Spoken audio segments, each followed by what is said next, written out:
오늘 이 말씀 가지고 하나님께서 우리들에게 주신 말씀의 제목을 함께 나누기를 원합니다. 우리가 기대하는 족보는 어떤 것입니까? 네, 다시 한 번 더 해볼까요? 우리가 기대하는 족보는 어떤 것입니까?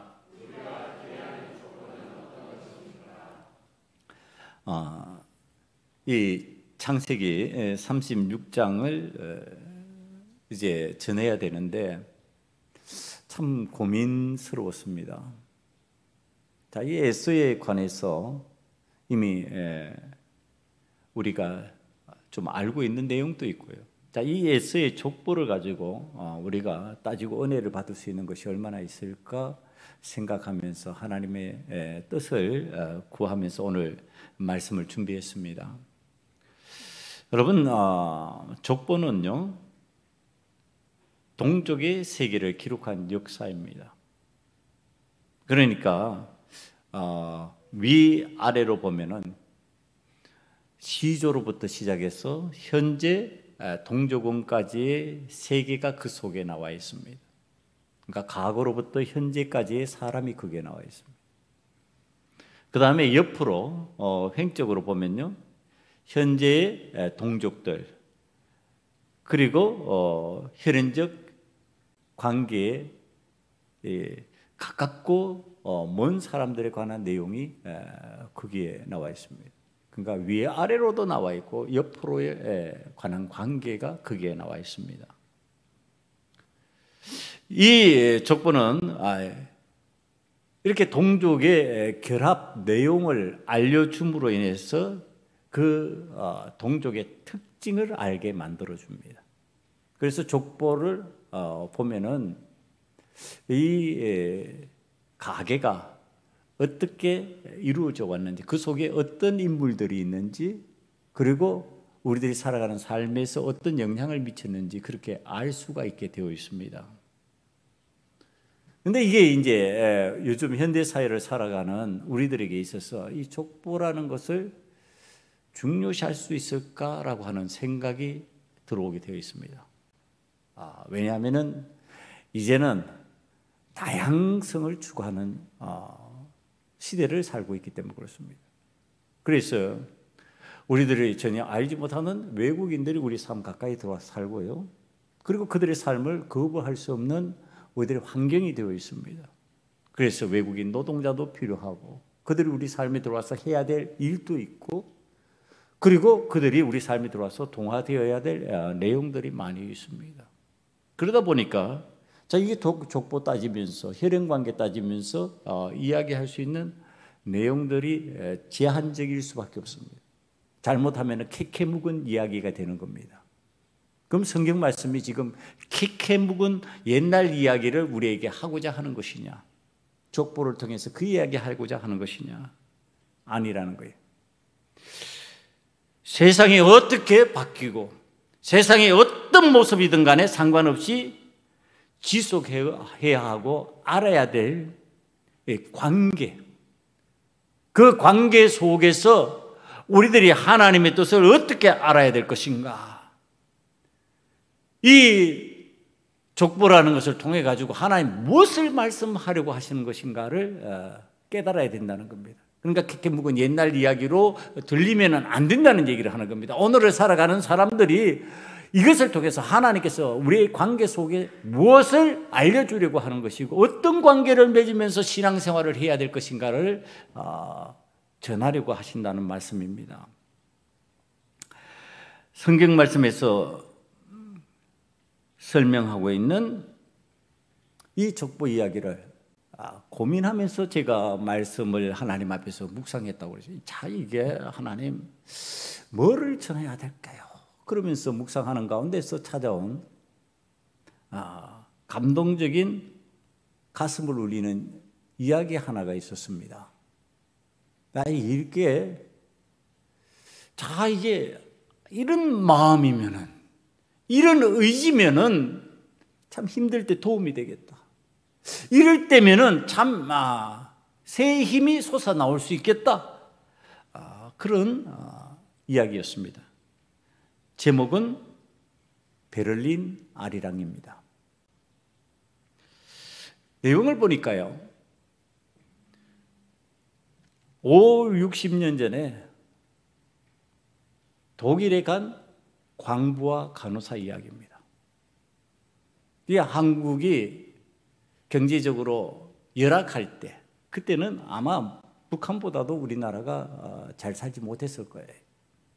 그때 경제 부흥을 일으키기 위해서 자금이 필요한데, 자금을 끌어들이기 위해 가지고 인력을 수출합니다. 그때 독일로 들어간 광부와 간호사의 이야기입니다. 60년이 지났으니까, 60년이 세월이 지났으니까 지금 그분들의 연세가 이제 인생의 황혼기를 맞이한 연세들입니다. 이제 한 사람, 두 사람 이 세상을 떠나는 사람들이 많아졌습니다. 그렇지만 60년 살았기 때문에 그들은 이제 독일 시민권을 가지고 있는 독일 사람들입니다. 이 독일 사람화된 그들이 나와서 하는 이야기예요. 나는 한국 사람입니다. 이게 족보 얘기를 하는 겁니다. 지금 나는 한국 사람입니다. 나는 60년 여기에서 살았지만 나는 독일 사람이 아닙니다. 나는 한국 사람입니다. 자, 이렇게 얘기하는 이분들이 그 오랜 세월 동안 우리나라를 위해서 그 고생하던 것 이제는 감사하는 상황이 됐습니다. 야, 우리들이 이 수고와 노력이 헛되지 않아서 우리나라가 이렇게 경제적으로 부흥돼서 이제는 세계가 주목하는 나라가 돼서 세계의 영향력을 발휘하는 나라가 돼서 감사하다. 나는 대한민국 사람입니다. 자, 이분들을 위로하는 위로 음악회가 베를린 아리랑입니다. 제가 눈이 화삭 뜨여지는 장면이 이 내용을 살피는 중에 들어왔습니다. 그건 뭐냐고 하면은요. 자, 700여 명의 파독 근로자와 그 가족, 그리고 제독 동포들, 거기에는 또 친한 독일 분들, 이웃들, 그런 분들이 초대되어서 거기에서 음악회를 여는데요. 자, 여러분, 음악이 흐르면서 합창을 하는 노래가 나왔습니다. 뭘 합창했을 것 같습니까? 아리랑입니다. 여러분, 한국 사람이면은 누구나 부를 수 있는 아리랑이에요. 누구나 이 아리랑을 부르면은 더군다나 외국에 생활하던 분들이 아리랑을 부르면 그 속에서 감격이 있습니다. 감동이 찾아옵니다. 많은 분들이 눈물을 흘리며 아리랑을 부릅니다. 자, 이 한국인들이 부르면 저절로 느껴지는 아리랑, 저도 부를 수 있는 아리랑, 여러분 모두도 부를 수 있는 아리랑, 이 아리랑을 부르면서 사람들이 하나가 되고 일체가 되는 것을 보았습니다. 이건 한민족이기 때문에 느끼는 감동입니다. 감격입니다. 이건 다른 나라 사람들이 아무리 불러도 그런 감격이 잘 오지 않습니다. 그러나 우리는 아리랑을 부르면 고난 속에서, 고통 속에서 겪어왔던 지난 일들을 이겨내고 일체가 되고 기뻐하고 감격스러워하는 그러한 흐름이 생깁니다. 이 아리랑이 한국 사람이 족보 속에 있구나라고 하는 느낌을 제가 받습니다. 한국 사람이면 아리랑을 부르고 아리랑을 부르면 그 속에서 감격과 감동을 체험할 수 있구나. 그 순간에 본문 말씀을 준비하는 내용과 연관된 생각이 떠올랐습니다. 그러면 그리스도인의 아리랑은 무엇일까입니다. 그리스도인이 되었기 때문에 누구나 부르면은 감동이 나오고 누구나 입에 올리면 감격스러워하고 누구나 그 단어가 떠오르면 저절로 이해가 되는, 저절로 그것이 나에게 은혜가 되는 단어는 무엇일까요? 한국민의 아리랑과 같은 이 단어가 무엇일까? 여러분, 금방 떠오르지 않아요? 전 금방 떠올랐어요. 아리랑이 무엇일까? 그러자마자 떠오르는 단어, 십자가였습니다. 그리스도인들이라면 누구나 예외 없이 떠오르는 단어, 십자가. 십자가를 부르면 감격이 오고요, 십자가를 찾으면 은혜가 되고요, 십자가 앞에서 못할 일이 없어지게 되는 은혜가 그리스도인들에게 임하는 것 아니냐. 아리랑의 감격이 있다면 그리스도인들에게는 십자가의 감격과 감동이 있고 은혜가 있다. 이게 받아들여지는 거예요. 여러분, 예수님의 십자가 그늘 아래서 우리는 연합하고 일치를 이루고 하나같이 서로 부르는 호칭, 그리스도인이요. 그리스도인. 이 그리스도인이 우리가 서로를 얘기하는데 한 형제라고 말합니다. 형제요, 자매요. 우리가 언제 육적인 피를 나누었길래 형제고 자매냔 말이에요. 예수 그리스도의 십자가 안에서 은혜를 나누기 때문에 형제가 되고 자매가 되는 것이었어요. 이 감격이 전해오는데, 자, 이 그리스도인이 되어서 그리스도인으로 살아가려면 십자가 위에서 주님과 함께 살아가야 되는데, 이게 만만한 일이 아니니까 오늘 많은 그리스도인이라고 부르는 사람들이 이 십자가를 회피하기 시작하는 거예요. 피하고 싶어 하는 거예요. 왜? 손과 발에 못을 박으면 고통스러운 줄 뻔히 다 알거든요. 머리에 가시면류관을 쓰면 누구나 고통스러워진다는 사실을 알거든요. 옆에 창이 찔리면 물과 피가 쏟아지면서 생명이 끝나버린다는 것을 알거든요. 십자가 없는 그리스도인이 되고 싶어 하는 경향이 생기는데, 이건 족보상 안 되는 일이다. 그런 족보는 없다. 그리스도인의 족보라고 하는 것은 반드시 십자가 안에서 이루어지는 족보요. 그 십자가 안에서 이루어지는 족보를 이루어 가려고 하면은 내 손과 발에 못을 박을 각오를 해야 되는 것이고, 내 머리에 가시면류관을 써야 될 각오를 해야 되는 것이고, 내 옆구리에 창을 찔릴 각오를 하고 살아가는 것이 그리스도인의 족보라고 하는 의미이다. 이게 다가왔습니다. 여러분, 머리에 쓴 가시관을 생각했어요. 대부분 머리에 쓰면 영광의 면류관을 생각할 것인데 가시면류관이잖아요. 십자가, 가시면류관. 십자가에서 반드시 기억되는 가시면류관. 이 가시면류관이 우리의 머리에 쓰여질 때 그 가시가 찌르는 고통 속에서 우리가 무엇을 생각할까? 그 고통 속에서 좀 더 잘 먹고 좀 더 잘 살기 위한 쾌락적인 즐거움, 육체적 만족을 생각하면서 그 순간을 보낼까? 아니면은 그 가시가 나를 찌르는 순간에 오직 예수, 오직 성경, 오직 은혜, 오직 믿음, 오직 하나님께 영광, 그 생각으로 가득 찰까? 찔리면 찔릴수록 내 머릿속에서 흘러나올 수밖에 없는 거 오직 예수. 그래도 나는 그리스도인이다. 머리에 찔리는 그 순간에 나는 하나님의 말씀을 붙들 것이다. 그래서 오직 성경. 이것이 내 힘으로 되는 것이 아니고 하나님의 은혜로 되는 것이니까 오직 은혜. 이것을 내가 믿음으로 행하고 있으니까 오직 믿음. 내가 왜 이 일을 당하고 내가 왜 이 일을 할까? 하나님 영광을 위해서.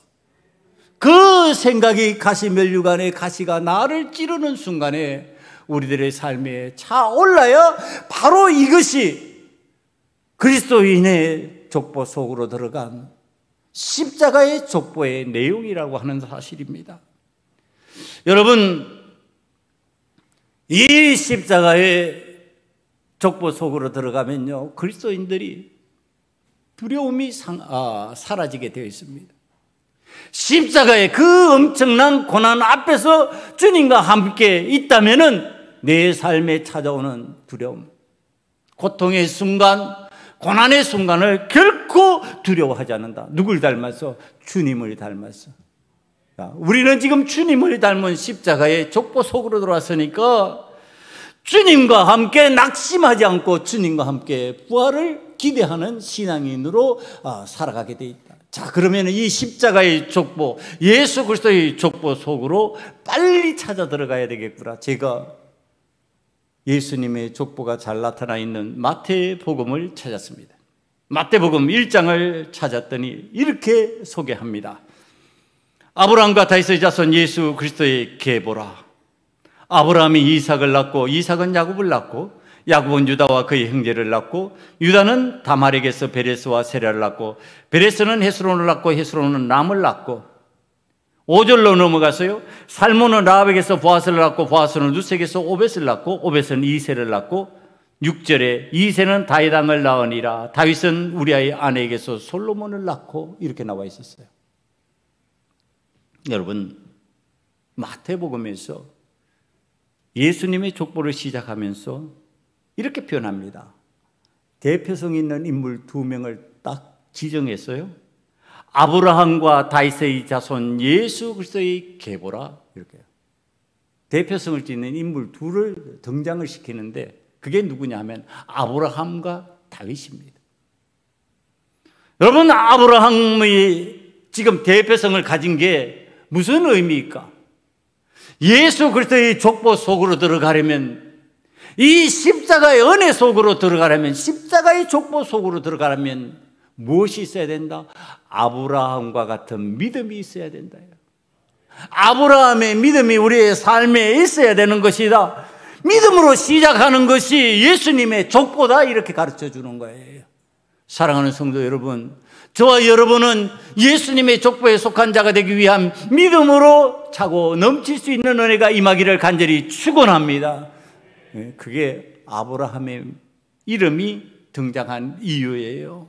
그러면 아브라함이 어떤 믿음을 가지고 있었는데요? 우리가 너무나도 잘 알고 있는 대로 아브라함이 하나님 앞에서 시험을 받았을 때 그 시험에 낙방하지 아니하고 낙심하지 아니하고 100세에 얻은 아들 이삭이라 할지라도 하나님 앞에 제물을 드리려고 했던 믿음이요. 왜? 그렇게 믿어지니까. 왜? 나에게 주신 이 선물이 하나님께서 계속 유지할 수 있도록 만들어 주실 것이라고 믿었으니까. 그걸 신약에서는 어떤 설명으로 바꾸냐면은 아브라함이 이삭의 부활을 믿었다, 이렇게 표현합니다. 그게 부활신앙이에요. 죽고 끝날 것이 아니라 부활해서 다시 나에게 주실 것이다. 하나님은 희망 없는, 소망 없는 나의 100세된 몸에도 새 생명을 주셨는데 하나님께서 하라고 그러셨으니까 하면은 주시겠지.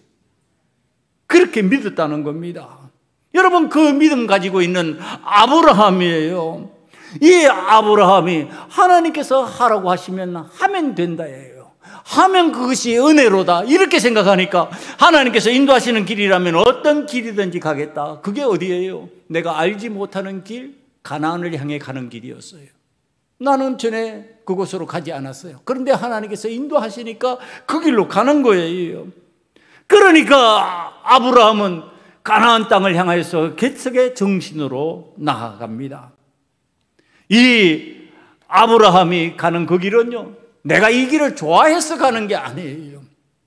여기에 무슨 대단한 가치를 내가 발견했기 때문에 가는 게 아니라 하나님께서 가야 될 길이라고 알려주셨으니까 가는 거예요.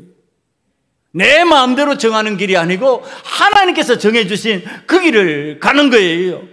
여러분, 이것이 그리스도의 족보에 속하는 믿음의 정신입니다. 이 믿음의 정신을 소유하면요, 세상이 우습게 보는 사람, 묘한 상황의 사람도 예수님의 족보에 속하게 됩니다. 자, 이제 그 얘기를 좀 하려고 합니다. 세상이 참 우습게 봐요. 야, 뭐 저 정도 가지고 저런 예수님과 같은 빛나는 족보에 속할 수 있을까?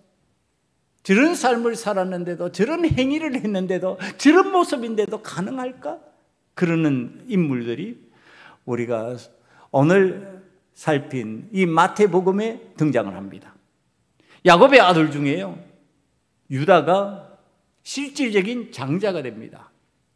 그의 형들은 다 허물이 있어서 제쳐집니다. 마지 르우벤으로부터 그는 서모와 간통을 한 혐의이기 때문에 하나님께서 제재하시고, 둘째, 셋째, 그들은 자기의 여동생을 보복하는 일에 피해 보복을 해버렸기 때문에 하나님의 이름을 빙자해서 할례를 받으라고 하고, 그리고 죽였기 때문에 제외되고, 그 다음에 유다가 장자의 명분을 넘겨받습니다. 자, 그러니까 이는 장자의 권위를 가진 자예요. 그 장자의 권위, 위엄을 가진 자, 아버지의 신앙을 계승하는 위엄을 가진 자. 그런데 이 유다가 실수를 합니다. 자기의 죽은 아들 며느리와 자기도 알지 못하는 사이에 이 며느리가 위장하고 분장한 줄 모르고 그와 동침을 하고 아이를 낳습니다. 여러분, 부끄러운 내용입니다. 시아버지가 며느리와 죽은 아들의 저 며느리, 그를 갖다가 나의 자녀를 낳는 그런 대상이 되게 만들어버렸습니다. 실수라 할지라도 이거 부끄러운 일입니다. 유다는 그 일을 부끄러워합니다. 다시는 그 며느리를 범하지 않습니다. 그것을 알고 난 뒤에 며느리와 함께 하지 않습니다. 그런데 거기에서는 아들이 나는 거예요. 거기에서 나는 아들이 지금 족보에 올라와 있는 거예요. 거기에서 지금 이 다말이 그 허물이 있어 보이고 유다가 허물이 있어 보이는데 예수 그리스도의 족보 속으로 들어왔어요. 자, 이게 왜 그럴까요? 그 다음에 성경을 쭉 읽어보다가 또 등장하는 인물이에요. 보아스라는 인물이 룻에게서 아들을 낳아, 이렇게 설명을 하고 있는 룻기서에 등장하는 인물, 그 룻입니다. 자, 이 여인은 모압 여인이에요. 이방 여인이에요. 그런데 어머니의 신앙을 따라서 그가 지금 이스라엘로 들어왔어요. 가나안으로 들어왔어요. 그리고 그가 아들을 낳았는데 그 이름이 족보에 딱 올라가 있습니다.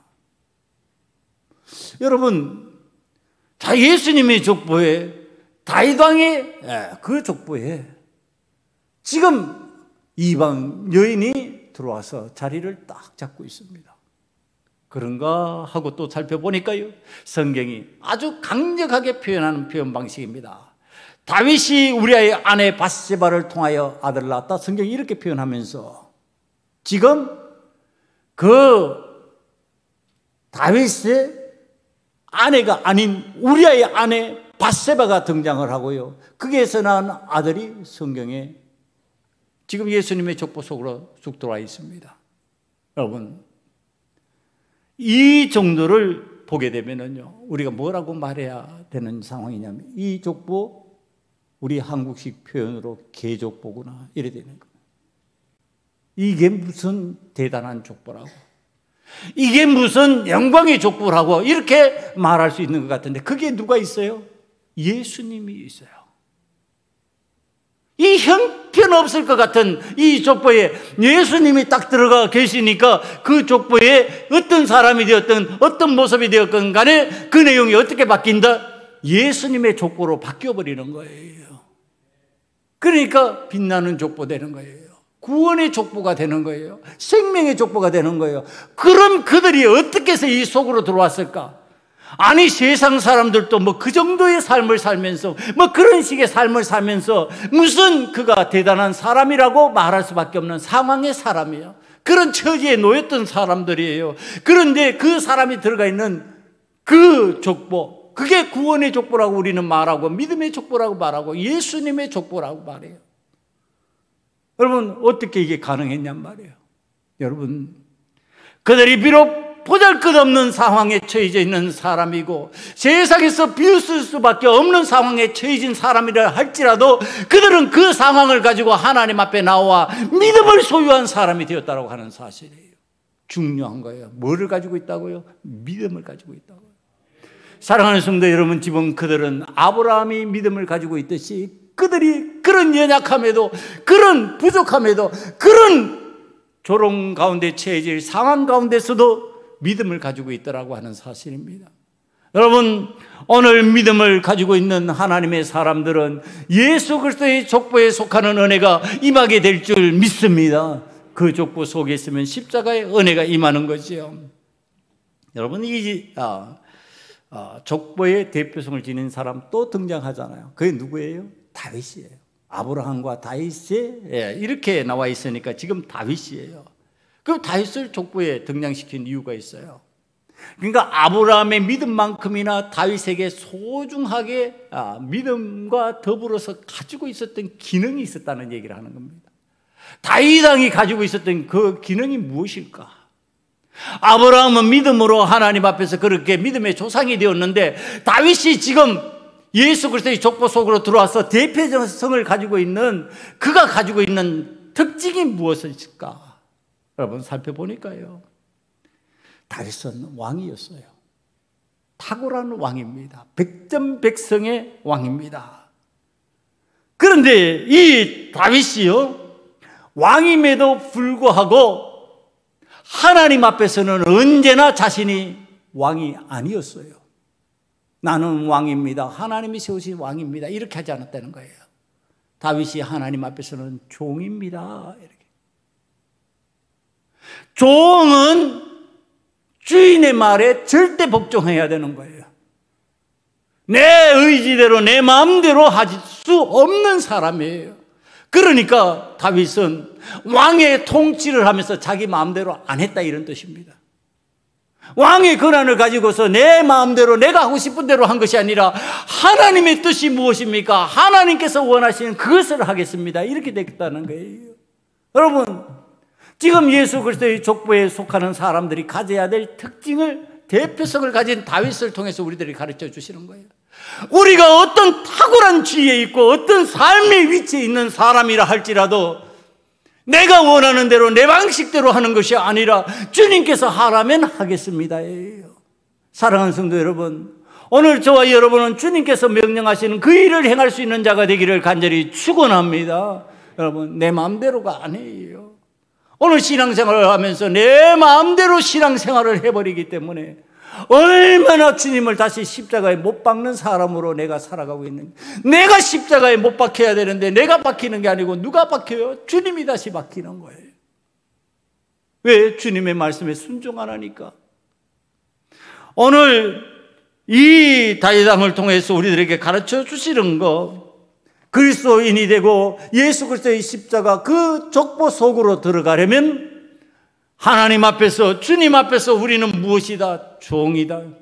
내가 세상에서 어떤 고난을 가지고, 권세를 가지고 능력 있는 사람으로 인정받는다 할지라도 그건 사람 앞에서지 하나님 앞에서가 아니다. 하나님 앞에서는 나는 종입니다 할 수 있을 때 그가 바로 십자가의 계보 속으로, 예수 그리스도의 족보 속으로 들어가는 인물이 되는 줄 믿습니다. 여러분, 자, 이제 우리가 창세기를 통하여서 쭉 살펴보면서 알고 있는 내용이에요. 이삭이 쌍둥이를 낳았잖아요.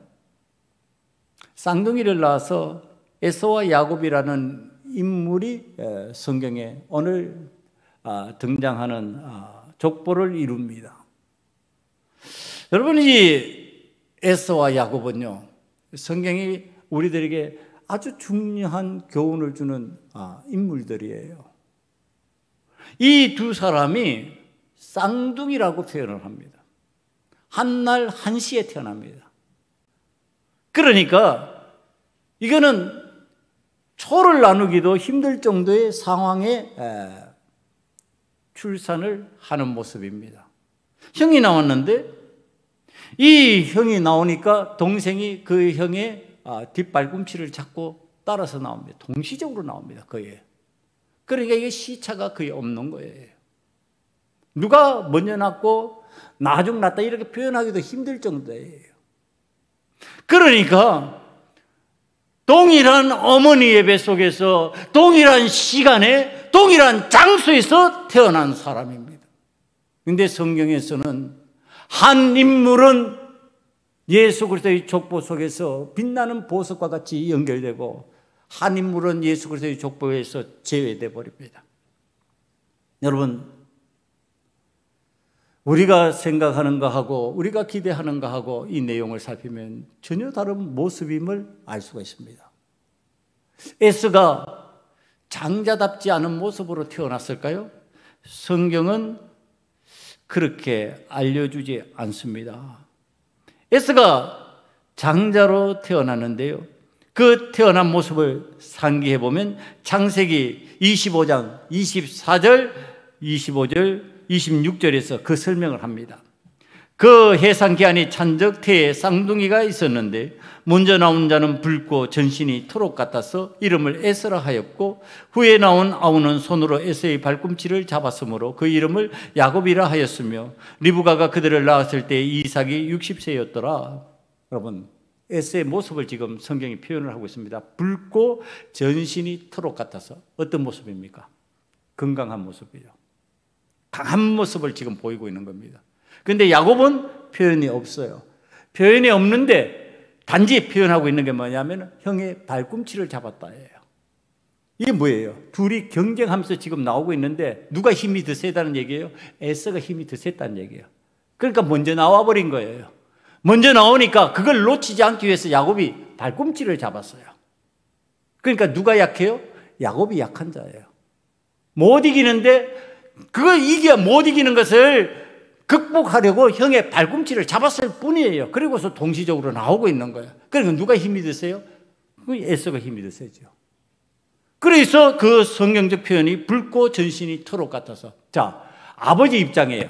아버지 입장에서는 내 계보를 이어나가야 될, 내 족보를 이어나가야 될 아들이 나왔어요. 아들 나왔는데 두 아들 떡중에 또 보니까 마지가 전신에 붉고 토록 같은 몸을 가지고 태어났어요. 강건한 모습이에요.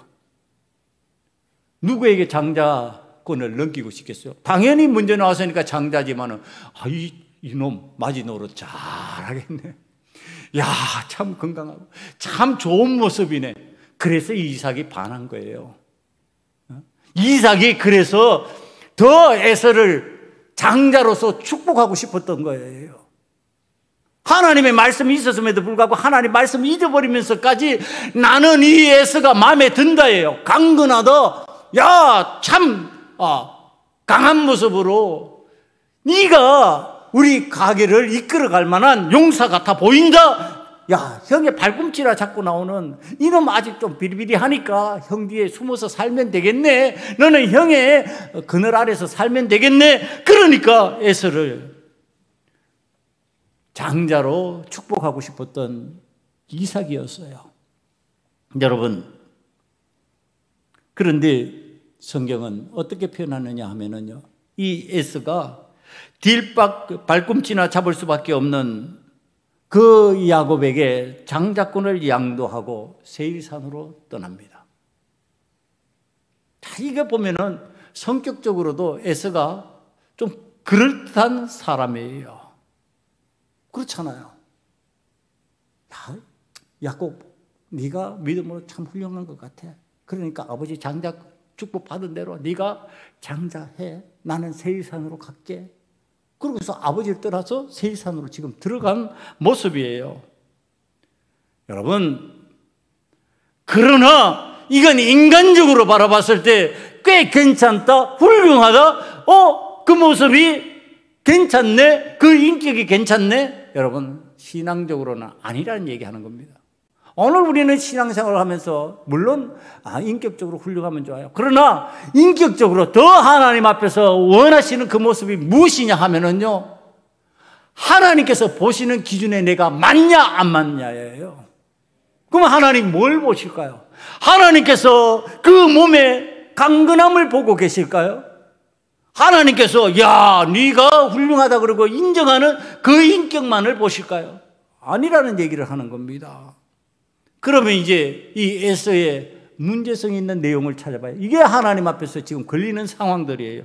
창세기 26장을 보면 34절에서 이렇게 설명을 합니다. 에서가 40세의 헷 족속 부에리의 딸 유딧과 헷 족속 엘론의 딸 바스맛을 아내로 맞이하였더니 35절에 그들이 이삭과 리브가의 마음에 근심이 되었더라. 뭐예요? 자, 지금 그 능력, 그 힘, 그것을 가지고 장자답게 지금 결혼해서 가계를 이어나가려고 그럽니다. 그러니까 야곱보다도 훨씬 먼저 결혼을 하는 거예요. 지금 결혼해가지고 지금 자녀를 가질 수 있는 상황으로 들어가고 있습니다. 그 아버지 이삭으로 봤을 때는 참 그게 대를 잇는 훌륭한 장자의 모습 같아 보입니다. 그런데 문제가 생겼습니다. 뭐냐 하면은 이삭과 리브가의 마음의 근심입니다. 신앙인의 근심거리가 된 거예요. 무엇 때문에 근심거리? 아니, 결혼하는 거는 좋은데 부모가 원하는 결혼이 아니에요. 신앙인 부모가 원하는 결혼이 아니다. 이 말은 다른 말로 바꾸면 하나님이 원하시는 결혼 안 하고 있다, 이 얘기를 뜻하는 겁니다. 그럼 어떤 결혼했는데? 헷 족속이라는 단어가 나옵니다. 그래서 다시 말하면은 이 이삭의 입장에서 봤을 때 이방인의 딸이에요. 동족의 딸이 아니에요. 한 믿음을 가지고 하나님을 바라볼 수 있는 딸이 아니에요. 그 딸을 지금 내 마음에 든다고 결혼해 버리고 있는 거예요. 결혼이 나쁜 게 아니죠. 결혼이 그것 자체가 제도가 나쁜 것이 아니라 무슨 문제냐 하면은 결혼을 하는데 하나님 원치 않는 결혼을 하는 겁니다. 부모의 근심이 되는 결혼을 하고 있는 겁니다. 여러분, 오늘 하나님을 근심시키는 사람이 된 에서를 성경이 그렇게 설명하고 있는 거예요. 부모의 마음을 통해서 하나님께서 그렇게 표현하고 계시는 거예요. 이삭과 리브가의 마음에 근심이 되었더라. 다른 말로 하면 하나님의 근심이 되었더라. 여러분, 신앙인의 근심이 되었더라. 목회자의 근심이 되었더라. 여러분, 그러면 어떻게 되겠냔 말이에요. 목회자가 뭘 근심하겠어요? 못 먹고 못 살아서 어떡하지? 그거 근심하고 앉았겠느냐? 그런 근심 별로 안 해요, 여러분. 목회자가 뭐 더 잘 먹고 잘 사는 경우가 별로 잘 없어요. 그러니까 그런 근심하는 거 아니에요. 그의 영혼이 하나님을 바로 바라보고 있는가? 하나님께서 원하시는 삶을 살아가고 있는가? 신앙적인 결단을 하고 있는가? 하나님께서 원하시는 십자가의 족보 속으로 들어오고 있는가? 그걸 근심하는 거죠. 그러니까 목회자가 근심한다 그러면 누가 근심하는 모습으로 바뀌는 거예요? 하나님께서 근심하는 모습과 비슷한 내용으로 바뀌는 거예요. 여러분, 지금 이 에서가 이삭과 리브가의 부모의 근심이 되었어요. 그러니까 하나님의 근심거리가 되었다는 얘기를 성경이 표현하고 있다니까요. 마음에 근심하게 만드는 자, 하나님의 마음을 근심하게 만드는 자, 그는 결코 예수 그리스도의 족보 속으로 들어오기가 힘들어진다는 얘기를 하는 겁니다. 사랑하는 성도 여러분, 하나님을 근심시키는 삶의 자리를 떠날 수 있는 자가 되기를 간절히 축원합니다. 하나님께서 기뻐하시는 삶의 자리로 나가야죠. 왜 맨날 하나님 근심시키고 앉았냔 말이에요. 하나님 염려하시는 모습으로 쳐다보는 삶에 속하면 되겠느냐? 다시 이 에서의 어떤 특징을 살피기 위해서요, 성경 말씀을 한번 오늘 본문 말씀을 봅니다. 다시 4절에서 보면요, 에서의 아내 아다가 낳은 아들 엘리바스가 있고요, 이 아들 엘리바스가 12절 말씀에 보면은 첩 딥나에게서 아말렉을 낳습니다. 아말렉, 여러분 아말렉 많이 들어봤죠? 어떤 나라 같습니까? 이게 이스라엘을 괴롭히는 나라예요. 이스라엘을 대적하는 나라예요. 그럼 이스라엘은 하나님께서 돌보시는 나라예요. 하나님께서 인도하시는 나라예요. 하나님께서 인도하시는 나라, 하나님께서 돌보시는 나라를 대적하는 나라는 어떤 나라일까? 원수 나라예요. 누구와? 하나님과 원수된 나라예요. 그런데 하나님과 원수된 나라가 누구에게서 나요?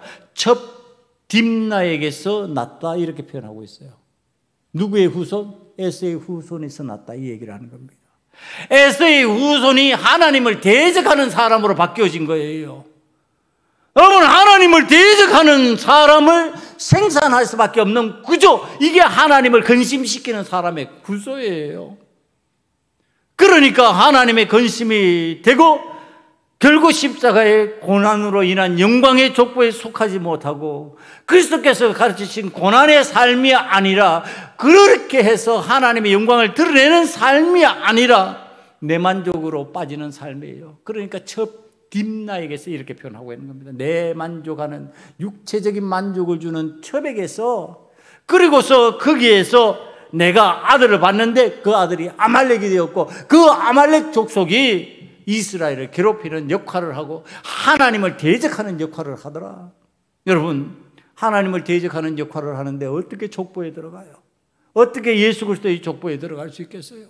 사랑하는 성도 여러분, 오늘 우리들이 신앙생활을 하면서 하나님을 괴롭히는 자의 역할을 버릴 수 있기를 간절히 축원합니다.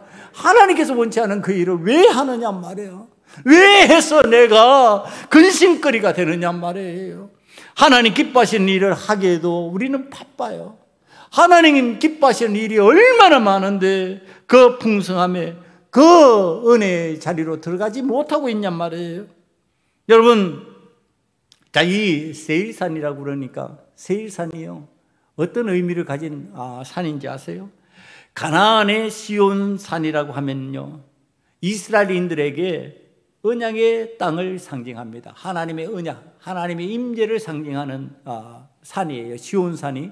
그럼 세일산이라고 하는 것은 어떤 의미를 가지고 있느냐 하면은요, 에돔을 대표하는 산으로 이방인의 요새를 의미합니다. 이방인의 요새. 그러니까 이 요새는 뭐냐면은 남들이 들어오지 못하게 강하게 방어하고 있는 강력한 삶의 자리를 말하는 거예요. 그러니까 지금 이 에서가 이방인의 요새를 건축하는 그러한 삶의 모양으로 된 거예요.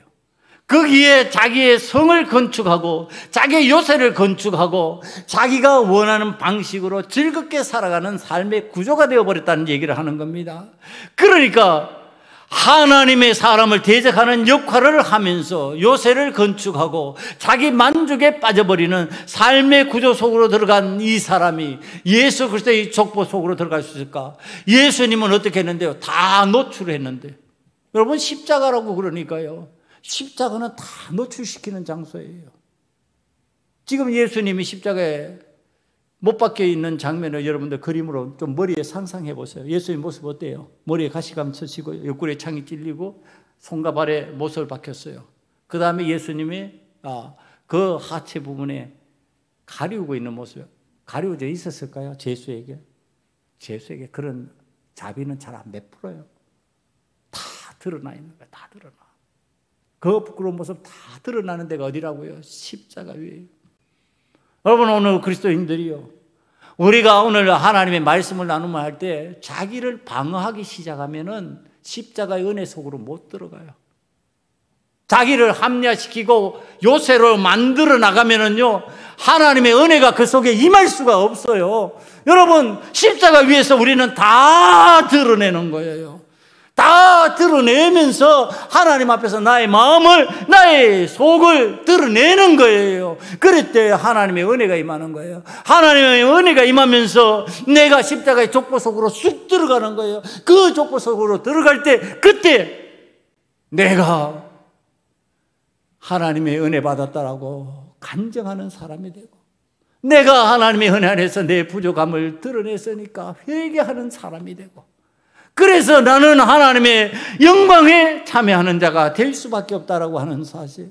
사랑하는 성도 여러분, 이 에서가요, 성공을 세상 사람들이 하는 그 성공을 하지 못했을까? 아니, 세상에 성공했어요 지금. 그러니까 재물이 너무 많아가지고 함께 할 수 없을 정도니까 세일산으로 나누어진 거예요. 여러분, 이 나누어져 간다라고 하는 장면을 생각할 때 누가 생각이 나요? 우리가 창세기를 쭉 해오면서 롯이에요. 롯이 아브라함과 더불어 재물이 많아졌잖아요. 그러니까 떨어져 나가는 거예요. 근데 롯이 처신하는 방법이 뭐예요? 눈을 들어 보니까 소돔 땅이 있는데 소돔 땅이 멸망하기 전이라 여호와의 동산 같았다, 그렇게 표현을 합니다. 육적인 욕구의 만족을 채우기 위한 눈으로 바라보니까 그것이 마치 에덴 동산같이 좋아 보이는 신앙 상태였어요. 그러니까 소돔으로 들어가 버리는 거예요. 여러분, 오늘 우리들이 하나님 앞에서 신앙생활을 할 때 어떤 어떤 방식으로 신앙생활을 하기를 원하고 있느냐? 여러분, 세상에서 많은 재물을 얻었다고 그것이 복이냐, 그것이 성공이냐, 그것이 잘된 것이냐, 아니라는 얘기를 하는 겁니다. 누가 대표 인물이에요? 에서가 대표 인물이에요. 누가 대표 인물이에요? 롯이 대표적인 인물이에요. 하나님께서 거둬가시면 순식간에 다 없어질 것을 가지고 성공 여부를 따질 수 없다는 거예요. 여러분, 하나님 앞에서 우리들이 영원히 존속시킬 수 있는 은혜의 것을 보석처럼 부여잡아야죠. 그게 뭘까요? 십자가의 은혜예요.